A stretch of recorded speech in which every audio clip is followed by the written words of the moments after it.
Sunday, Austin. Welcome to Living Wealthy Radio with your host, Theresa Kuhn. Good afternoon. You're listening to Living Wealthy Radio, heard every Sunday at noon here on Talk Radio 1370 AM and 96.3 FM, streaming live at talk1370.com. I am Theresa Kuhn, helping you live wealthier. You are in for a treat today. Kerry Lutz is joining us. He is the founder of FinancialSurvivalNetwork.com, a nationwide alliance of investment professionals with a common objective, delivering timely truth about sound financial investments over local radio stations and on the internet, where you can learn the truth about money and your financial survival. Kerry? Hello. How you doing, Theresa? Great. How are you today? I'm doing great. It's a beautiful day here in New York. The sky is blue. The sun's out. Just enjoying the day. Awesome. Well, we too have beautiful weather here in Texas, Austin, Texas, and it's actually going to be another hot day in Texas. Nothing new about that. So, Kerry, so much going on in the news, in the world regarding money. Tell us a little bit about your background and why you started the Financial Survival Network. I'm an attorney, reformed attorney, no longer practicing, and I got into Austrian economics at an early age in school. I had watched a special by Milton Friedman, Free to Choose, and it opened up my eyes about free markets and how economies function best, and it kind of set me on a multi-year study of free market economics, which led me to the Austrians. And I always felt that the country was ripe for a collapse. Thought it was going to happen in the late 70s when inflation was out of control. Nixon had taken the country off the gold standard, the remnants of it. And then Volcker came in and he jacked up rates to 20+%. And he cut back on credit. And that led to an unparalleled period in our time of savings, investment, and growth. And fast forward to 20 years later, and we've learned absolutely nothing. We had the dot-com bust. Then we had 9/11, and the government's response to it, print money, flood the markets with money. This led to more bubbles, the real estate bubble, and in 2007, I saw that popping, and I felt, you know what, it's time to do something else. I was buying and selling distressed assets, charged off debt, things of that nature, and I said, I want to get into the media. I've always wanted to do it. Now's the time, kind of spread the word, let people know what's really happening. And you get to interview and talk to those in the know about money every single day, and I think that's such a cool thing to do. And bringing so much value to the public because, I work with money and I work with people all day long, and they are so hungry for the truth about money. They are so tired of the talking heads and the media controlling the truth, and they're looking for, real information. Yeah, well, if you're like me, like you want to know what's really happening.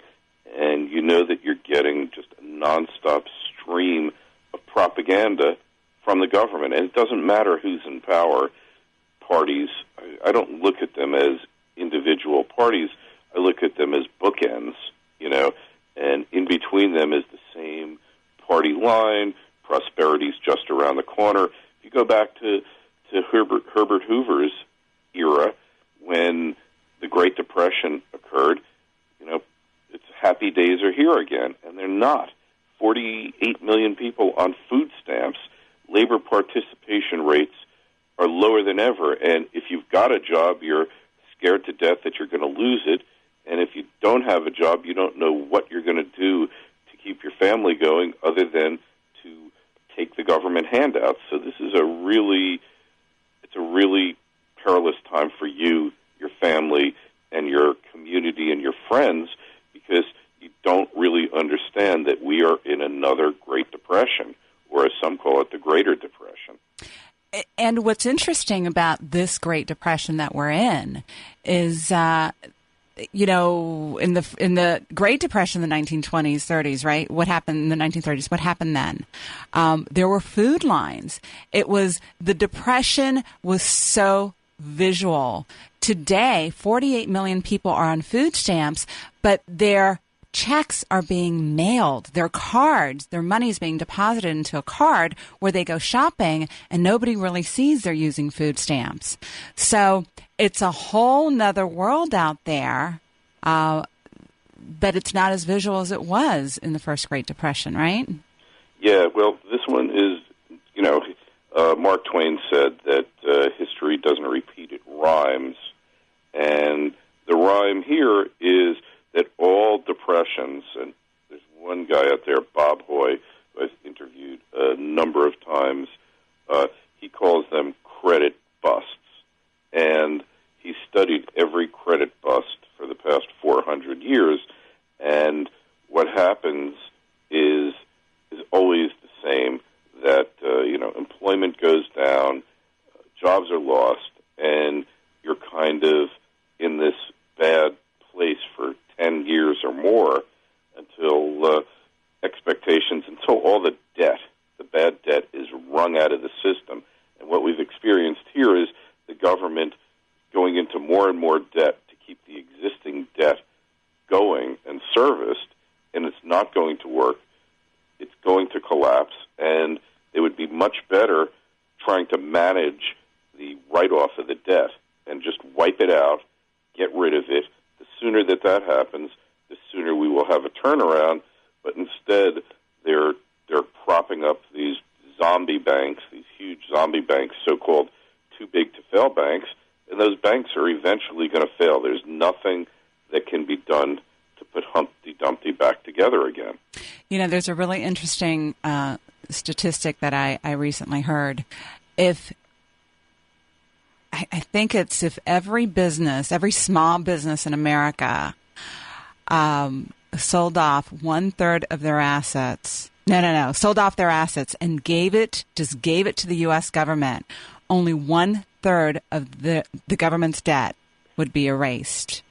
If every homeowner in America was to sell their home, and there are, 120 million homeowners or households, right, that own homes in the United States, if they were to sell their homes and get, I think, $125,000 and wrote a check to the government for that amount, it would still not come close to erasing our debt.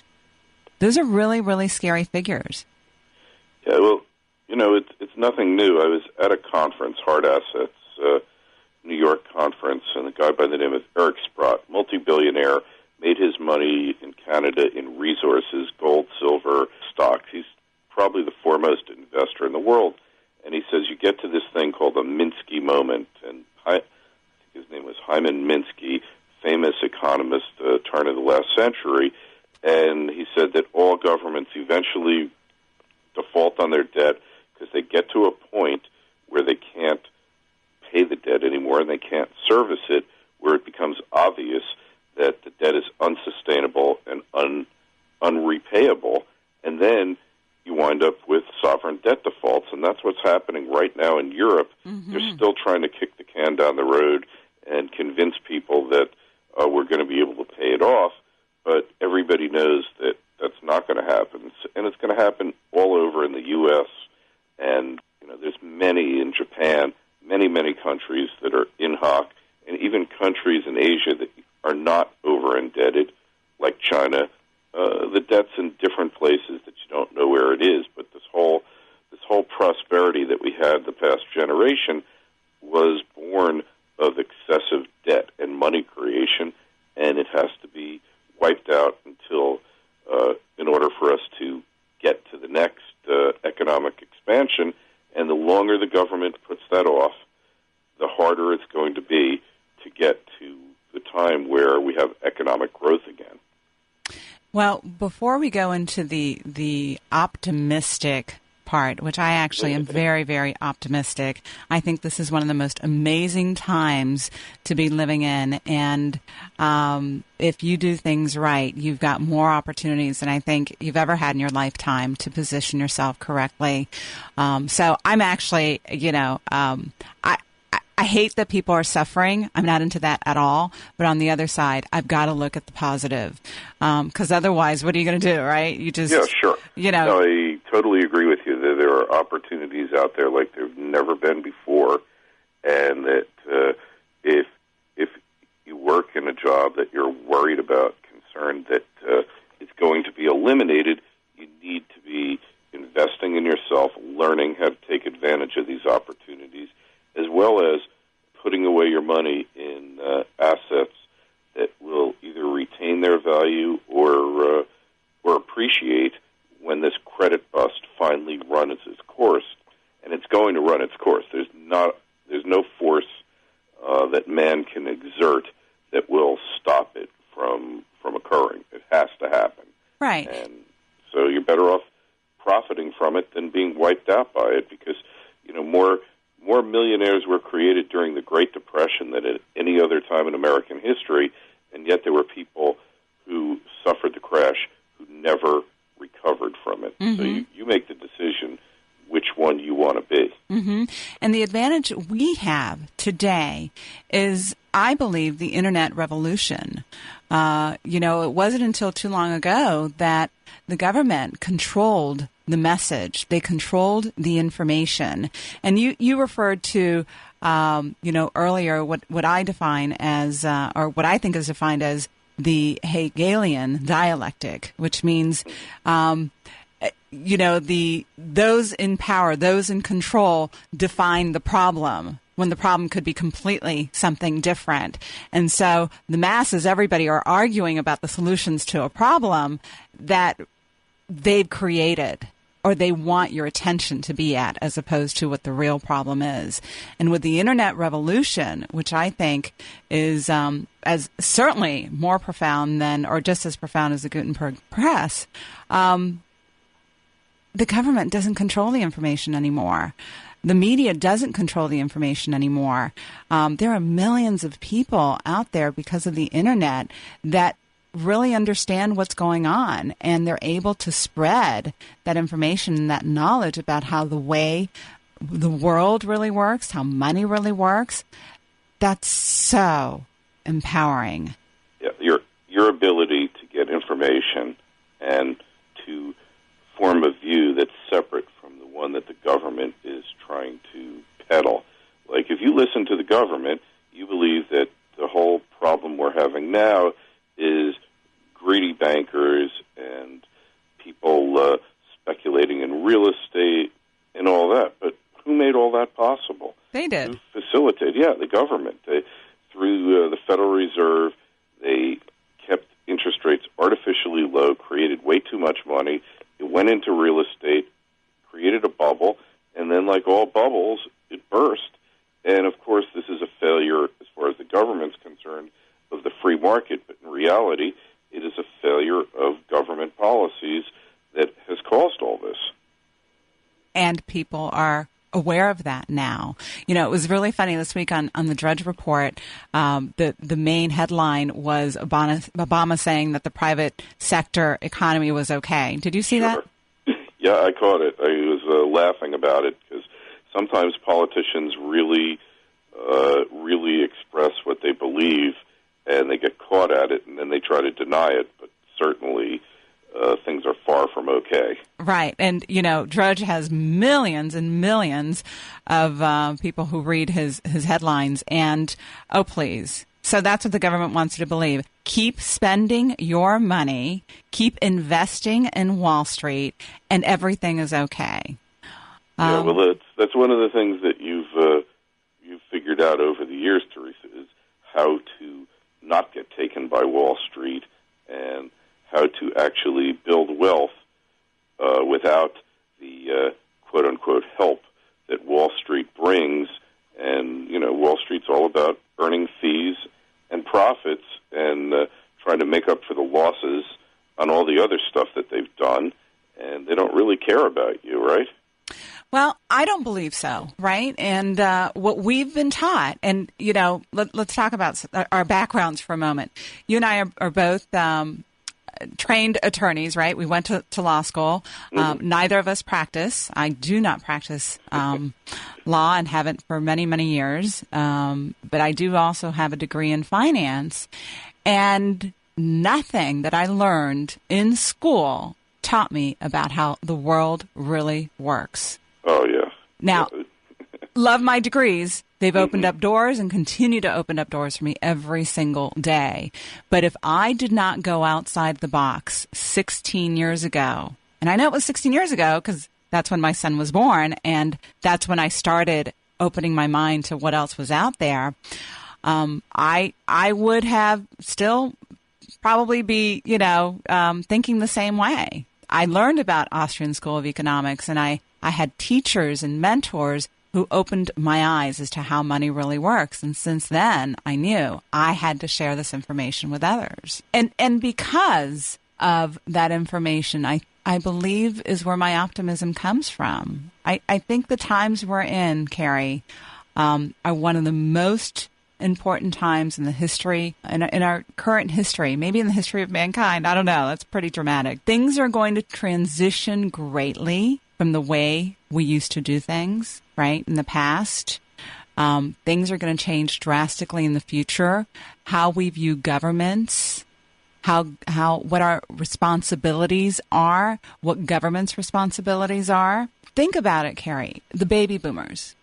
20, 30 years ago, how did baby boomers view money? What was their impression of how their finances work? Yeah, you were going to retire and you'd get your Social Security and you'd move to a lower cost area. Of course, you're in Texas, so you're already low cost. But if you're in New York, you'd have your pension that your company put aside all that money for you, and eventually, you'd live happily ever after because you thought you were being taken care of.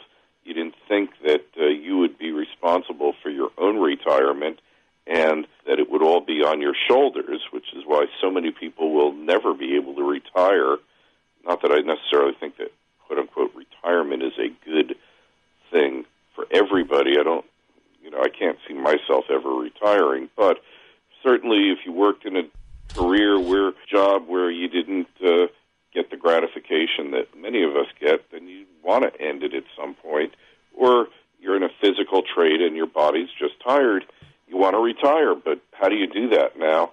If they haven't done something like what you've got, Teresa, you really can't retire, can you? No, you can't. So the baby boomers, right, went through life thinking one way about retirement, and I agree with you. I don't believe in retirement at all, but I understand how some people do. Social Security was going to take care of them. The government was pretty much hands-off, home of the brave, land of the free, if you were an American. Politics, two-party system. Investments, if you've got some savings, you've got to go chase risk, and you've got to put your money on Wall Street because that's the only way you can grow wealth, right? Real estate, you buy your home. It's your best investment, right? Right, sure, yeah. It always goes up, right? It always goes up. Like the stock market. Like the stock market. You put money in the stock market, of course it's going to go up. And taxes. What do they think about taxes, right? We've got to do our fair share. If you're patriotic, you're going to pay a certain amount in taxes to keep, the government working. Mm-hmm. So, Carrie, what do you think baby boomers think about all these topics today? I think they've been a little bit let down, and the children of the baby boomers really don't have a clue. Because everything that their parents told them their whole lives, they found out isn't true or became untrue. And you feel like you've run out of options, like you don't really know what to do because things are different. Like, do you go to college?